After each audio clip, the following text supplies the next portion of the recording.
আমি গঙ্গাদানা, আমার সাথে আছেন অভিজিৎ নায়ক। আমরা এসেছি হুগলি নিউজ থেকে। হুগলি নিউজের তরফ থেকে আপনাদের সকলকে স্বাগত।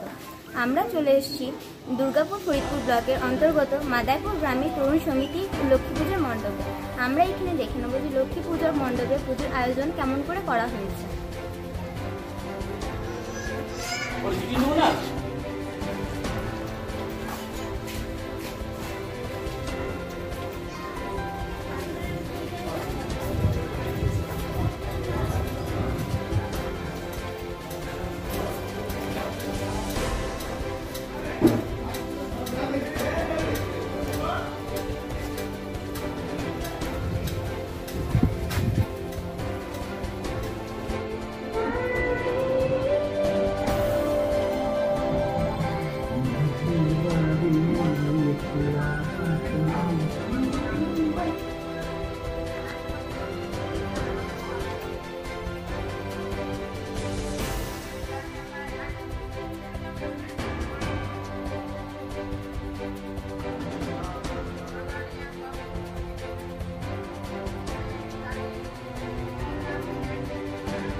আমাদের পুজো বিগত 12 বছর ধরে হচ্ছে।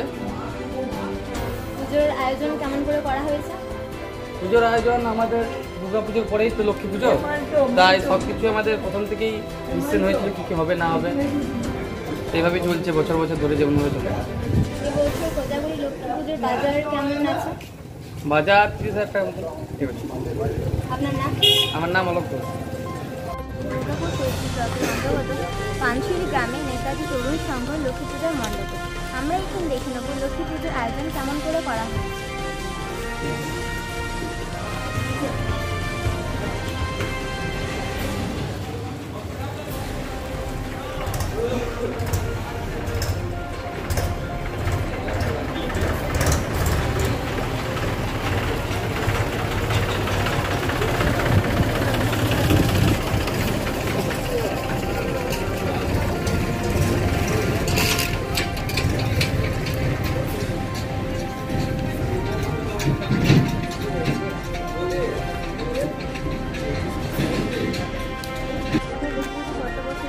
আমাদের এটা 30 বছরের এবছর পূজা হচ্ছে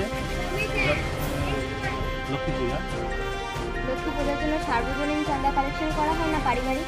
না, সার্বজনীন কালেকশন করা হয়, যদিও এটা আমাদের পানশিলি নেতাজি তরুণ সংঘের একটা ব্যক্তিগত পুজো। আমরা গ্রামে যারা স্বেচ্ছায় চাঁদা দেয় এবং আমার ক্লাবের সদস্যদের চাঁদা নিয়ে আমরা অন্য বছরের তুলনায় এবছর কী করা হয়েছে বা হয়নি? এবছর আমাদের সরকারি যে কোভিড বিধি, সেই বিধি মেনেই আমরা পুজোটা করছি। অন্য বছর আমাদের লক্ষ্মী পূজা উপলক্ষে 3 দিনের একটা প্রোগ্রাম, একটা ফাংশান হয়, গ্রামের ছোটো ছোটো বাচ্চাদের নাচ গানের অনুষ্ঠান হয়, কিছু সাংস্কৃতিক অনুষ্ঠানও হয়।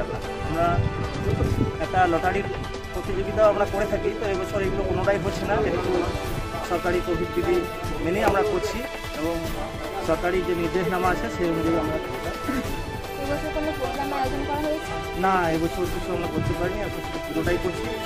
গ্রামের ছেলেরা কোভিড বিধি মেনেই এই পুজোটা করছে, যেভাবে করা যায় সেটা আমরা চেষ্টা করছি, সুস্থভাবে যেটা করা যায়। পুজোর মণ্ডপের জন্য বাজেট প্রায় কত পড়েছে?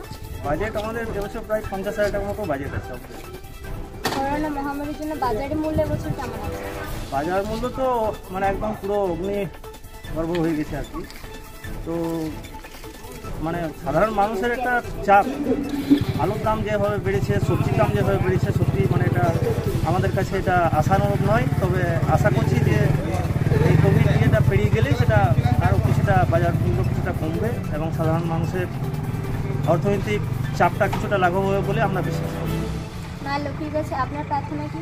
আমার প্রার্থনা যাতে আমার গ্রাম, আমার রাজ্য এবং আমার দেশ সর্বোপরি বিশ্বে যাতে শান্তি বজায় থাকে এবং এই করোনা মহামারী থেকে যাতে মুক্তি লাভ করে, সেটা আমরা প্রার্থনা করি। এটা আমাদের ক্লাবের প্রার্থনা, এটা আমারও প্রার্থনা। আপনার নাম? আমার নাম সুশান্ত ঘোষ, আমি পানশিল নেতাজি তরুণ সংঘের